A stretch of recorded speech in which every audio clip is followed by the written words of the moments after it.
visitan. Esta Junta nunca ha estado ausente frente a los planteos de los trabajadores y permanentemente ha participado a través de su Comisión de Asuntos Laborales en distintas situaciones conflictivas. Por tanto, para nosotros es en cierta forma rutinario, en el sentido de que estamos acostumbrados a que nos visiten, a que la Junta participe en reuniones. Es un poco atípico en cuanto a que no es nuestra función típica precisamente, pero hasta ahora ha funcionado así y ha funcionado muy bien. Por tanto, no podíamos esperar menos del presidente de la Comisión de Asuntos Laborales y de la Comisión toda respecto de usted. Hemos escuchado con mucha atención los planteos y vemos que en el estatuto del funcionario hay aspectos que se han avanzado y otros que todavía resta mejorar. Yo tengo algunas dudas, o mejor dicho, de algunos aspectos que no se han planteado. Serían dos, fundamentalmente. ¿Cuáles serían las figuras actuales de ingreso que no estarían, si es que alguna figura actual de ingreso a la administración pública quedaría fuera del futuro estatuto? ¿Y qué va a pasar? ¿Y en qué situación están las actuales formas de contratación que no son estrictamente presupuestaciones? ¿Y qué posibilidades de evolución de esas formas de contratación? Si bien ustedes manifestaron de que se ha ampliado el concepto de funcionario, quisiéramos saber si ha quedado de cualquier manera alguna figura que ustedes entiendan que debería incorporarse y no ha sido. Y por otro lado, sabemos que hay una priorización por parte de ustedes también acerca de trabajadores sumergidos, considerados sumergidos, y quisiéramos tener información acerca de cuáles son los sectores que ustedes entienden que deberían atenderse prioritariamente en la rendición de cuentas en el aspecto estrictamente salarial. Gracias. Tiene la palabra la delegación.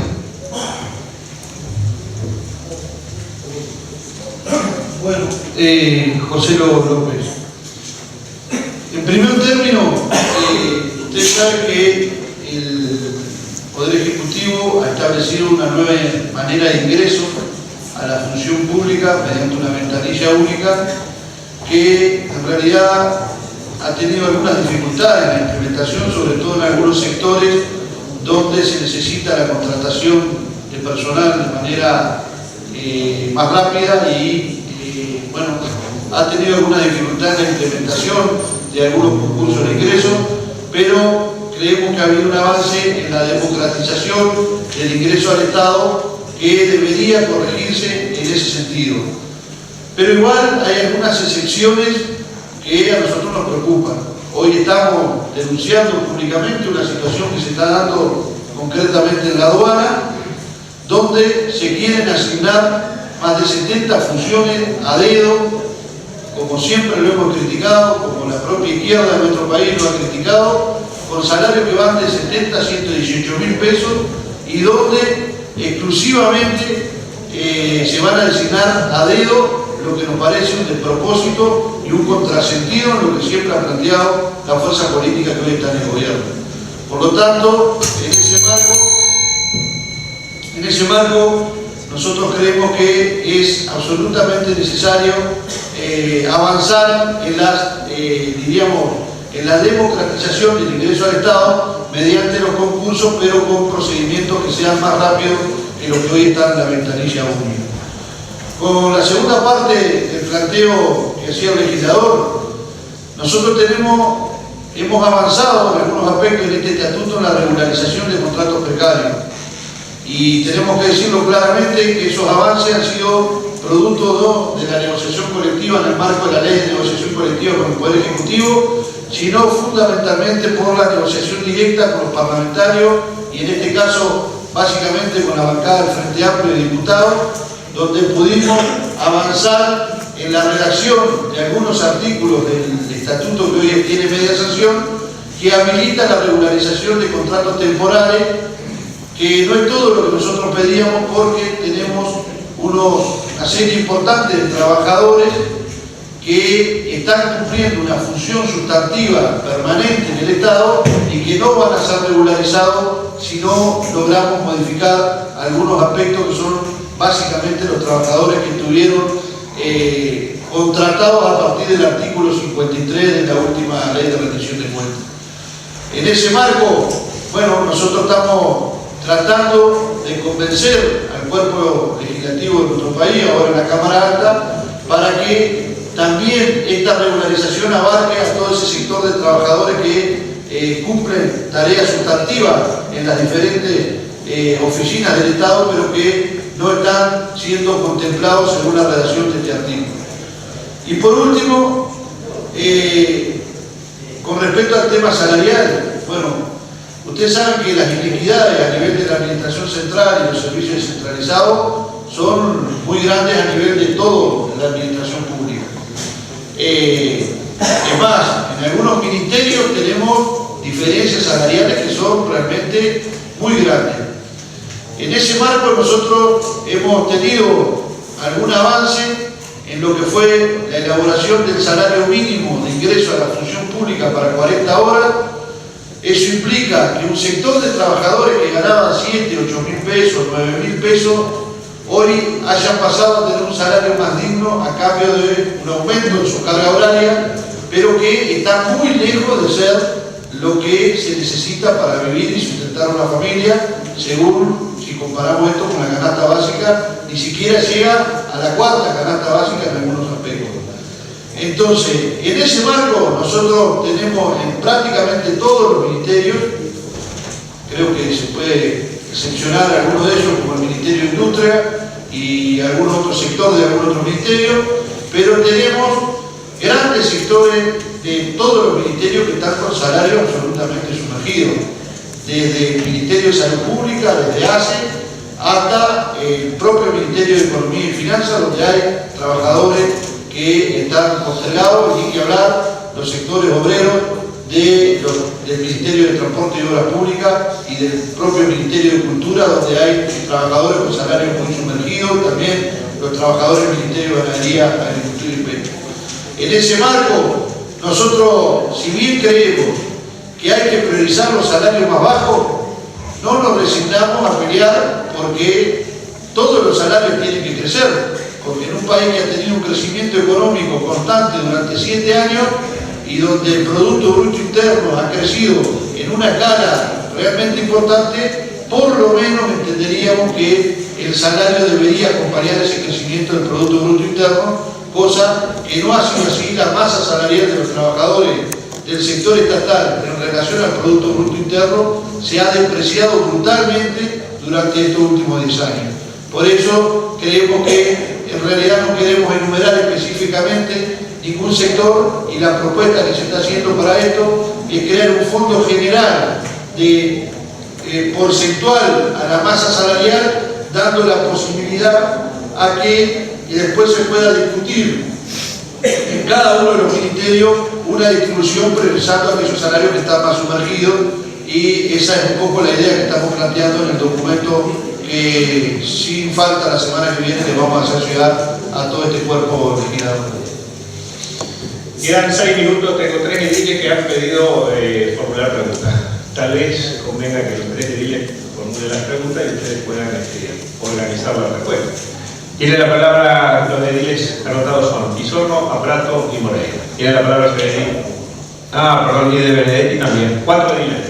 Y en el orden es de Benedetti, Pisorno, Aprato y Moreira. Tiene la palabra Benedetti para formular la pregunta. Gracias, presidente. Bueno, bienvenido.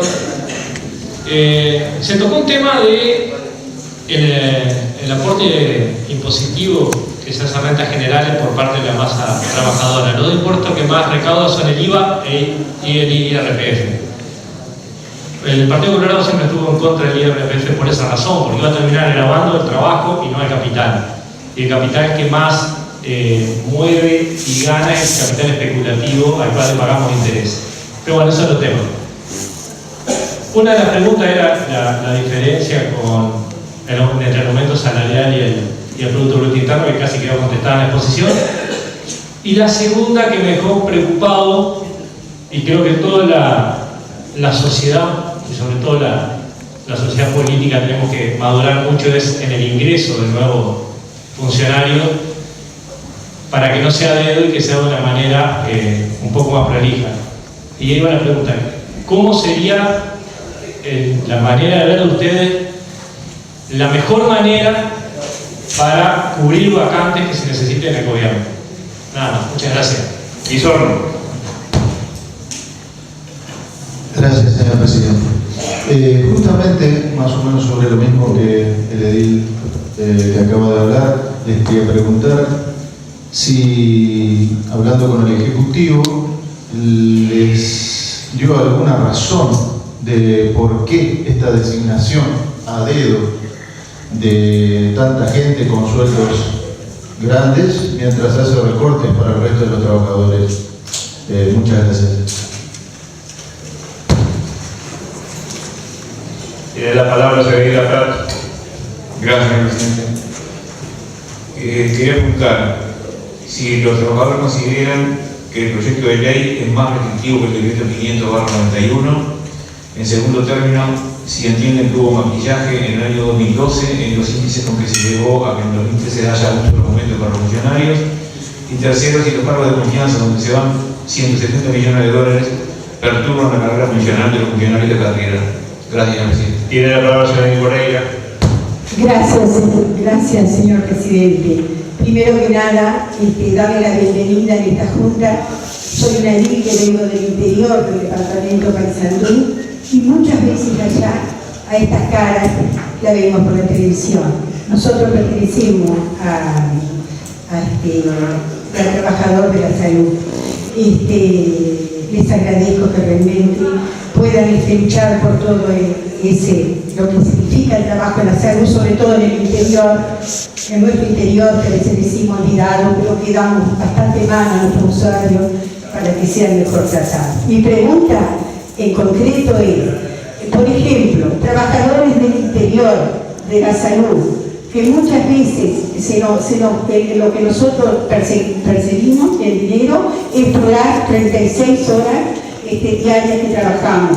Nosotros, los trabajadores del interior, estamos las 24 horas por cualquier cosa que se nos presente en nuestra población, o sea, nuestro pueblo, los pueblos alrededor que precisa nuestro, estamos disponibles y estamos en nuestro lugar de trabajo.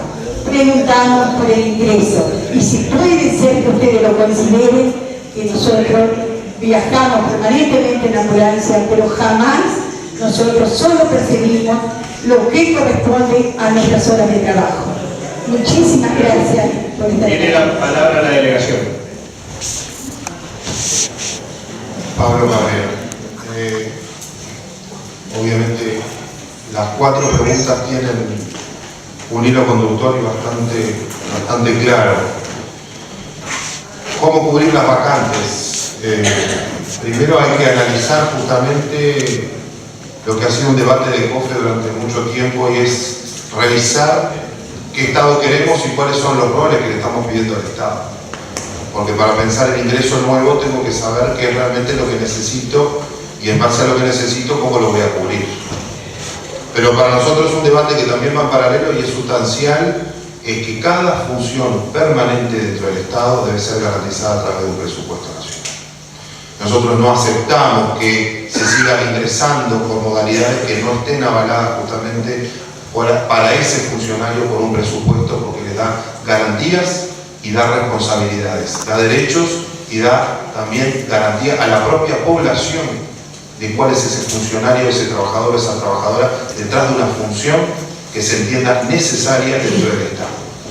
Cuando se ha tenido que debatir alguna función que obviamente puede darse de que no sea de carácter permanente, obviamente que el Estado también debe tener la posibilidad de una herramienta, pero hay que tener los controles suficientes para poder lograr que se entienda de parte de los jerarcas cuál es el uso de esa herramienta y no mal utilizar, como históricamente se ha mal utilizado la herramienta de un ingreso de carácter temporal, donde en definitiva termina cubriendo funciones de carácter permanente y ese funcionario no tiene en derechos los mismos derechos que un funcionario presupuestado. Nosotros obviamente que hay aspectos de los cuales no podemos discutir si no conocemos cuál es la política del gobierno que quiera llevar adelante con la institución pública. Por eso no vamos a entrar en profundizar cómo se debe. Lo que nosotros entendemos es que si se entiende que hay una función a cumplir y es de carácter permanente, debe existir un presupuesto que lo avale y desde ahí vamos a estar dando las garantías suficientes a la sociedad de cómo se está construyendo la institucionalidad y el Estado. Obviamente que esto es un eje central por el cual peleamos para que cada compañero que hoy está en una función y es permanente y no está contratado de forma presupuestal, se logre la presupuestación. Mucho hemos discutido en este sentido y obviamente discrepancias va a haber porque obviamente que el tema siempre redunda en engrosar lo que son las filas del Estado y el peso que se nos quiere colocar a los trabajadores públicos dentro de la construcción del Estado y obviamente que no es a través de la regularización de derechos de los trabajadores públicos es que el Estado se malogra y que justamente lo que hace a las finanzas del Estado se van a malograr por poder dar justamente continuidad en lo que hace a los derechos.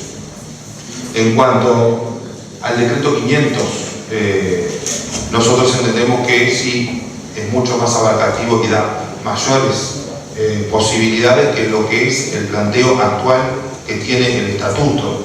No es que entendamos que sea la mejor herramienta, pero en lo que hace a comparar lo que es la legislación actual aplicada y lo que podrá ser este estatuto, obviamente que preferimos se mantenga lo que es parte de la normativa del decreto 500 y no lo que está planteado actualmente, porque este estatuto es un retroceso sustancial en lo que hace a la construcción de derechos, insistimos, para la ciudadanía toda, cuando estamos hablando de lo que es revisar lo que son acciones, porque en definitiva, cuando estamos hablando de que hay una omisión, hay un error, todo se debe primero reconocer que realmente existe y por lo tanto dar las garantías a todas las partes para poder dar el paso al reconocimiento y después en todo caso a la sanción y no la sanción en primera instancia y después recorrer el camino inverso. En cuanto al planteo del COFE en lo salarial, también lo supimos discutir mucho y quedó para nosotros muy claro de que en cuanto a los números que se manejaron no fueron los correctos. No podemos pensar de que en el mes de diciembre, el último mes del año, se logra tener una reducción importante de las tarifas y con esto llevar a los niveles de inflación más bajos cuando sabemos que justamente la construcción de los ajustes salariales del sector público, que son una vez al año, se hacen con estos números y por lo tanto no logramos recibir lo que es ese ajuste, lo que realmente fue pérdida del salario de los trabajadores en el proceso de compra, que fue el año 2012. Y por esto fue que lo discutimos en su momento, que no logramos que se lograra dar un avance y quedó totalmente demostrado ya en los primeros 2 meses del 2013, cuando lo que fue la inflación marcó un despegue y por lo tanto una pérdida nuevamente de lo que hace a la construcción del salario de los trabajadores.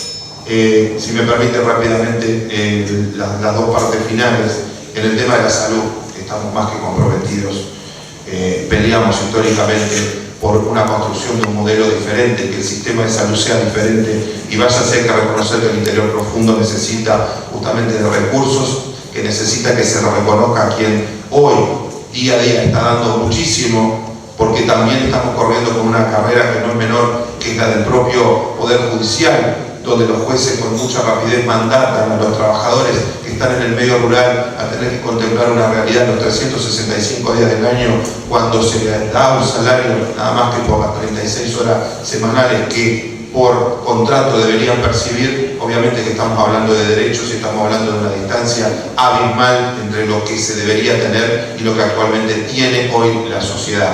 Y en esto hay que reconocer justamente a través del presupuesto del que hay que avanzar en lo que hace a la recuperación de recursos humanos, y no en vano estamos hoy planteando más de 2.000 cargos, y no es por engrosar las filas de ACE, sino porque justamente el sector público, que es el que responde en los lugares más sensibles de la población, no tiene la cantidad de recursos necesarios y los salarios que perciben los trabajadores también no es el apropiado para lo que es la función que se cumple. Y en el último tema, es justamente que en el tema de la aduana es un tema grave. Es un tema que COFE lo viene denunciando porque entendemos que en un proceso donde podíamos pensar de que había un cambio sustancial, profundo, en el ingreso a la función pública, como era a través de un concurso, donde existan los tribunales, donde existe al menos la posibilidad de los trabajadores siendo veedores, que nos hubiera gustado ocupar otro espacio, pero al menos de veedores, para dar otra clase de garantías, que siga existiendo la posibilidad del ingreso de una forma diferente, a pesar de que el planteo, en este caso de los jerarcas, sigue siendo la necesidad de darle una nueva forma a la aduana y que necesitan de un personal que ellos puedan definir con las características que ellos necesitan. Lo que se necesita para el país es la transparencia, lo que se necesita para el país es dar caminos seguros y la sociedad toda merece tener esa seguridad. Y no decimos que sea la mejor herramienta, pero el concurso ha quedado demostrado que dentro de las herramientas posibles hoy es la mejor y la idoneidad de la gente se puede marcar de muchas maneras, pero no precisamente que un jerarca exclusivamente pueda definir y despegar de la forma que se quiere despegar a este grupo de personas con salarios totalmente desorbitados para la función y para lo que significa la lesión de una carrera administrativa de tantos funcionarios que al día de hoy han demostrado también tener esa capacidad y no se lo tiene en cuenta. Quedó una pregunta sin contestar. ¿Qué pregunta quedó?